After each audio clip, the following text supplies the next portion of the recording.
Do you remember the moment you realized that the world had changed? Let me tell you a quick little story that has nothing and everything to do with the future of our world and how you fit into it. In 1917, the United States faced a huge problem. They were working hard to compete in the industrialized economy, and there was a shortage.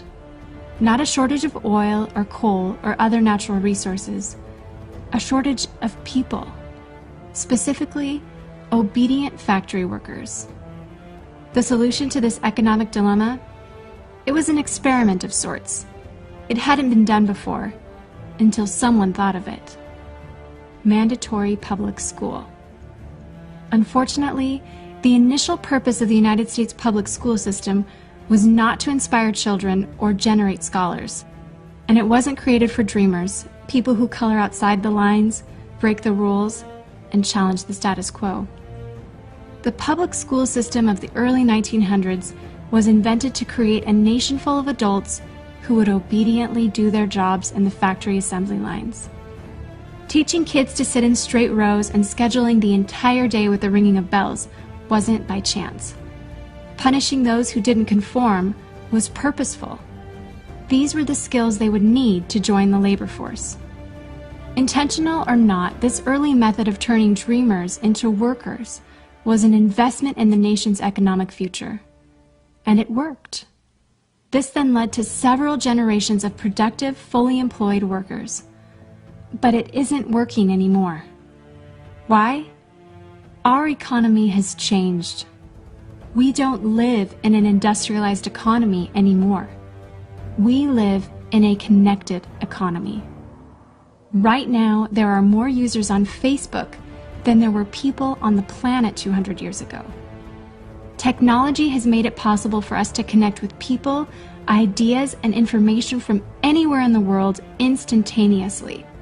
And as a result, our economies have expanded from localized towns and communities to the entire world.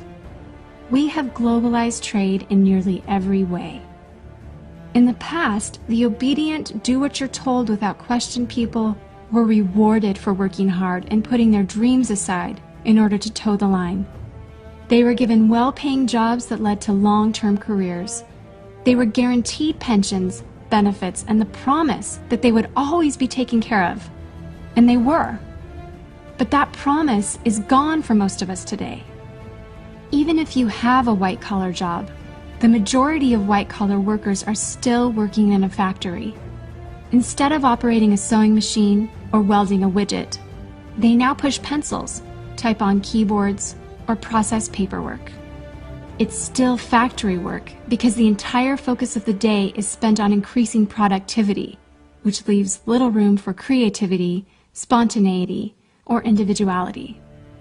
The educated, hard-working masses are still doing what they're told, but they're no longer getting what they deserve.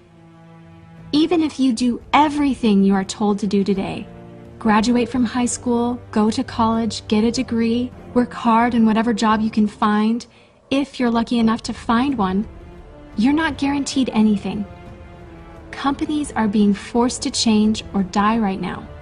Layoffs happen much more often than job openings appear, and the highest paying jobs are disappearing or heading overseas at an alarming rate. If you have a job where your boss tells you exactly what to do, he or she will always find someone cheaper than you to do it. Did you know that the average length of a job today is about 4.5 years? Contrast that to the 1960s when it was 40 years. The connected economy rewards a different group of people. It rewards the people who see things differently, who don't conform, people who have ideas that no one else has, people who are willing to work hard but know that the old way of doing things is broken.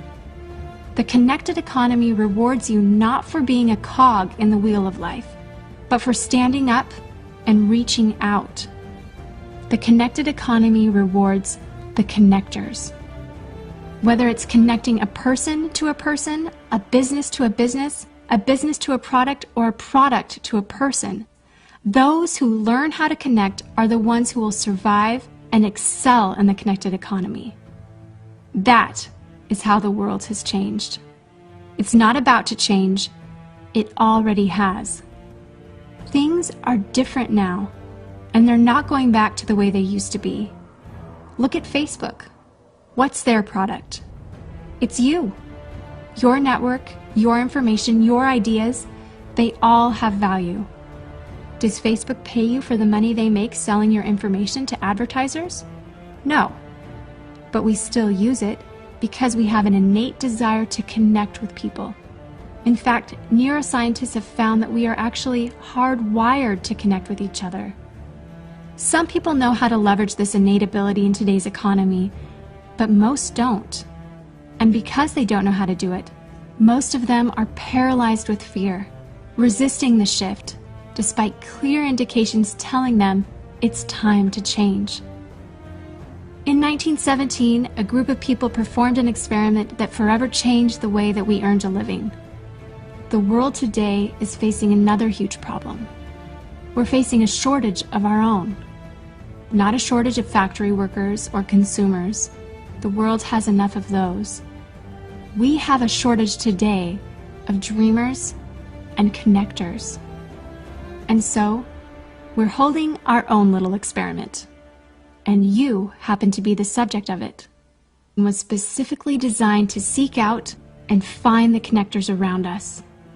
Those who recognize that we are on the brink of the next economic revolution, who are ready to thrive in the connected economy, and who are searching for the best way to do it.